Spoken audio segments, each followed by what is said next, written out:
Welcome to the Private Lender Podcast with your hosts from Hard Money Bankers, Jason Balin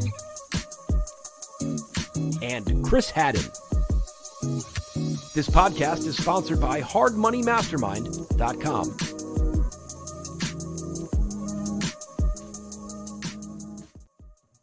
Hey everyone, thanks for checking out the show. Chris and Jason here with the Private Lenders Podcast, as always sponsored by hardmoneymastermind.com, our community for private and hard money lenders. Go check it out. Create a free account anytime at hardmoneymastermind.com.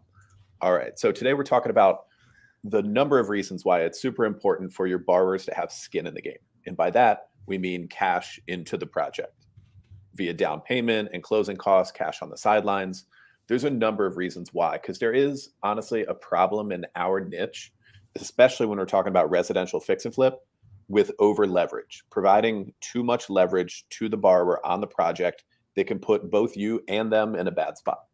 Yeah, and I think there's two sides of this. There's the actual like cash skin, like personal sweat of your own money into these deals, and there's also the reasonings behind why we max lend up to 65%. So there's always a 35% equity cushion, and we can break that down as well on this episode, because let me tell you, if a deal starts going sideways, like real sideways, every dollar and every percentage of equity is going to get eaten up very quickly. So that's just not like this fake magic formula we came up with. Like, we've learned from experience that you have to follow that. So obviously in our business, we're typically up to 80% of purchase price, let's call it. And that's not always the case on every deal, but on a typical fix and flip loan, we're doing like up to 80% of the purchase price and up to 100% of the construction costs. So at the very least, the borrower has 20% of skin in the deal plus closing costs. In our state, because we have high transfer and recordation tax, we charge 3 points. There's other miscellaneous costs. It ends up being about 7 or 8% in closing costs. So at the very least, the borrower has 27, 28% cash into this particular deal. Most of the time, it ends up being more than that. And that could be based on the qualifications of the borrower, the size of their construction project. It could be how well they bought the property. There's obviously different variables that go into that. But if you're kind of just starting out or you're lending capital and you want to be a little bit more conservative, like that is a good basis to start with. At least make them bring 20% down plus closing costs. And hopefully you can inch your way even higher than that on some of your projects.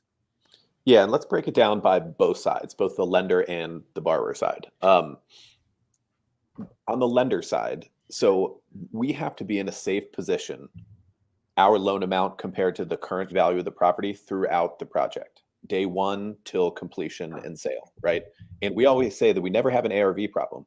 Once the project gets done, pretty much every lender's in a good spot. It's all that time until a project gets done, especially a big construction job where we have risk and potentially too much risk depending on how much you lend on a particular project. So you don't want to change the way the risk is balanced the way it's supposed to be. The first mortgage lender takes the least amount of risk. That's the way real estate works. If there is investors behind that, they have risk. And then the most amount of risk is the person speculating on the property, your borrower, right? So that's something that is pretty common when we chat with people in the mastermind group and people we work with, in the inner circle and everything else, is that people get used to providing too high of a leverage and then their borrowers get used to it. And, it could work out okay. Oftentimes it will, right? Like oftentimes those deals, even 100% financing, which we certainly don't recommend, will work out okay. But on the ones that don't, you're going to take a real hit to principal, which is not supposed to be the case in this kind of lending.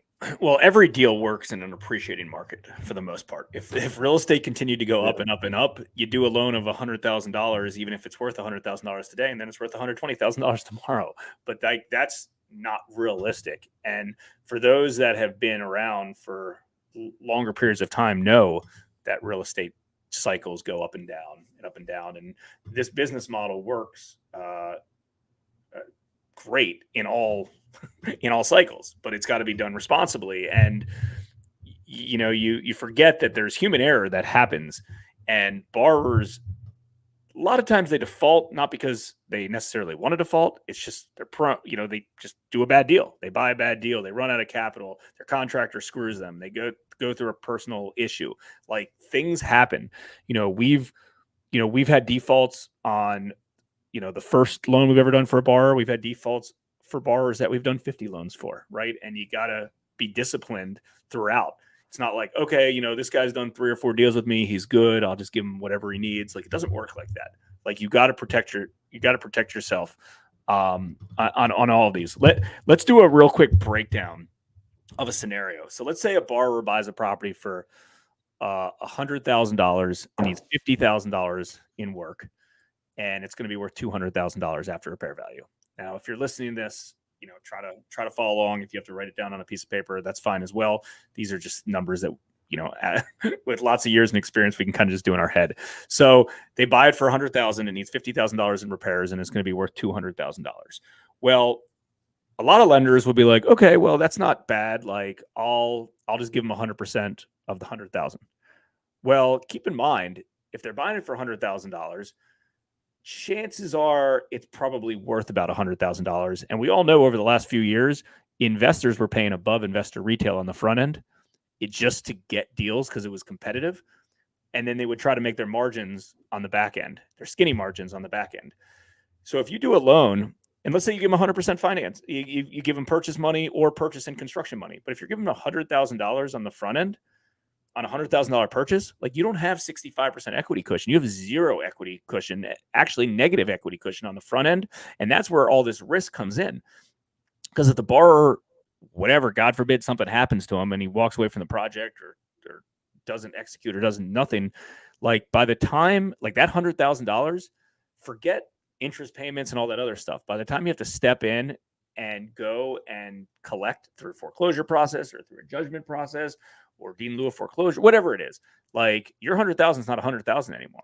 It's 110, it's 120, could be 130. Like, you really have a lot of risk on that particular case. So let's say you gave them 100 towards the purchase and then 50 towards the construction. Not recommended, obviously, right? So whatever 150 divided by 200 is, 75%, give or take. Let's say you want to be in at like 65% of the after repair value. Again, when these borrowers perform and the property is done and on the market, your risk goes down a lot, goes down a ton. But at the beginning and up through construction, there's just so much risk of things, and construction projects in general default, right? There's a lot of things that could happen during the construction process that could go bad. So you really got to protect yourself and make sure you have that equity cushion in all parts of the loan. And the most common rebut is, well, they're getting a really good deal on it, right? They're buying it for 100, but it's really worth, like 140, and they're buying a good deal on it. And that happens, and I don't disagree with that. That could happen, but at the same time, like, what's a borrower going to walk away from? Sweat equity or real cash, right? Because, like, there's deals that we've been involved in, and the borrower went over budget, they went over their time frame, they didn't sell as much as they want, and all of a sudden they walk away from the project.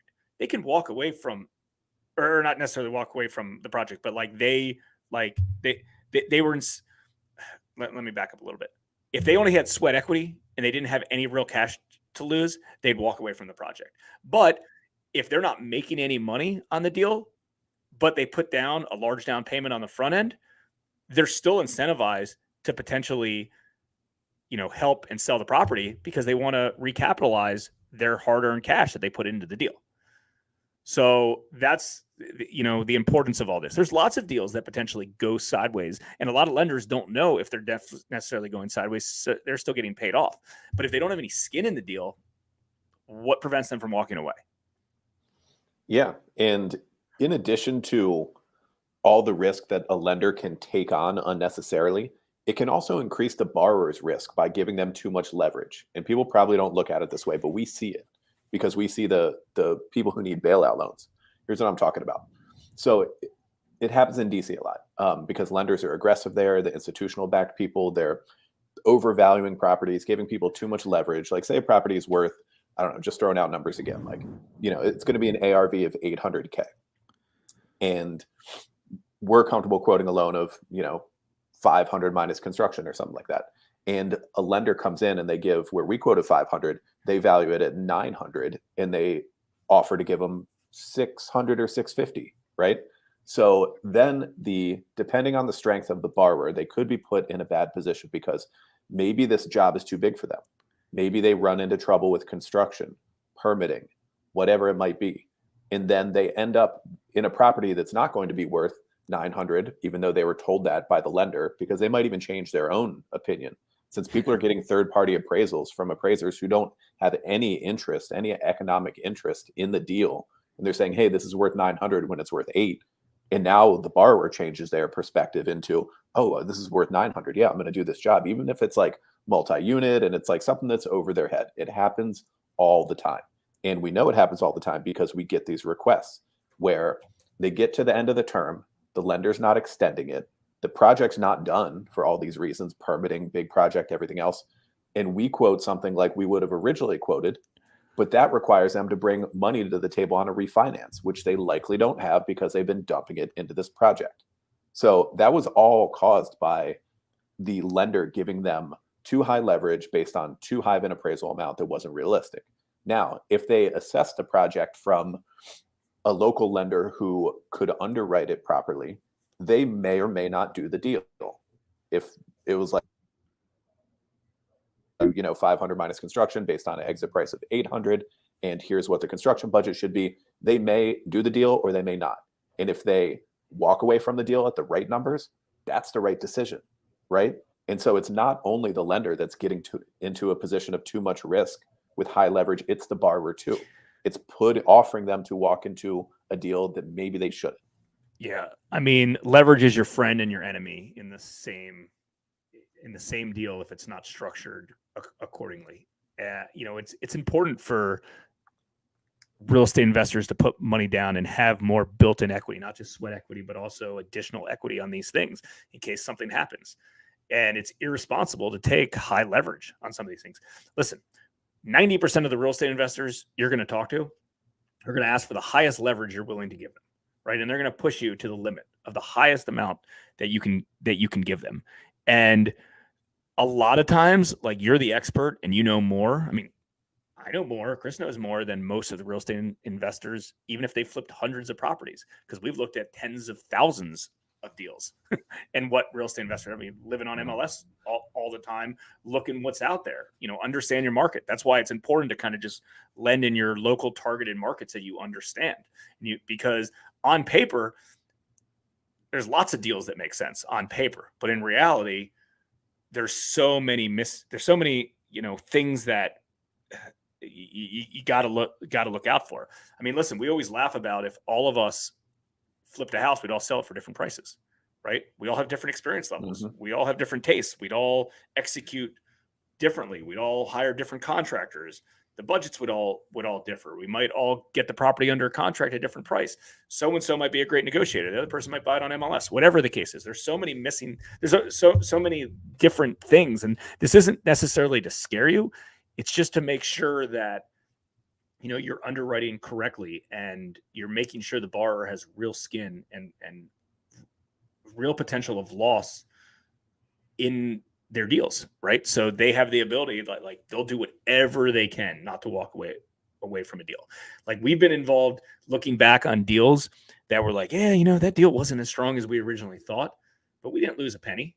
Our investors didn't lose a penny. We still got every dollar and every interest that we were, but the borrower, they took too much risk on that deal and it didn't end up working out for them because they had it was a bad investment, right? Typically, went over budget and construct. There's just so many different things that could go wrong. So you got to be smart. You got to make sure you always have an equity cushion throughout the whole loan. Like, that's a good way to end this. You always have to have equity. Day 1, day 30, day 60, day 90, day finished. Like, you always have to have real built-in equity on this thing. And you got to make sure that the borrowers have real skin in the deal, real cash into the deal that they can lose to make sure they don't walk away. And, the higher the quality borrower, maybe give them a little bit higher leverage. The lower quality borrower, got to be even less leverage to them. You got to have more skin in the game and, have more, less exposure. So you potentially, there's more runway if the deal starts defaulting. Yeah. So the moral of the story, guys, is like, you're really not doing anyone any favors, yourself, your capital investors, or even the borrower, any favor at all by giving too much leverage on a property. So yeah, 20% down payment is a great place to start. And 100% of construction, when we're talking about fix and flip deals, great place to start. If you want to be more conservative, that's okay, but I would not get any more aggressive than that. So thanks, guys, for checking out the Private Lenders Podcast. Quick announcement. We do have the Inner Circle meeting here in Maryland next week, Wednesday to Friday, Wednesday golf, and a couple days of meetings and dinners and everything else. So we'll be posting updates in the mastermind group, and we'll be sharing stuff on our Instagram as well. Hard Money Mastermind is the Instagram, and hardmoneymastermind.com is the group that anyone can join. Create a free account, and we will see you next time on the Private Lenders Podcast. We hope you enjoyed this episode of the Private Lenders Podcast. Please note that the opinions stated by all the speakers on this show are only opinions and not intended for legal, financial, or accounting advice. Please make sure to always check with your own legal, accounting, and financial professionals. If you enjoyed this episode of the Private Lenders Podcast, we'd appreciate it if you would spread the word. Make sure to check out hardmoneymastermind.com, the #1 free community for new and experienced private and hard money lenders.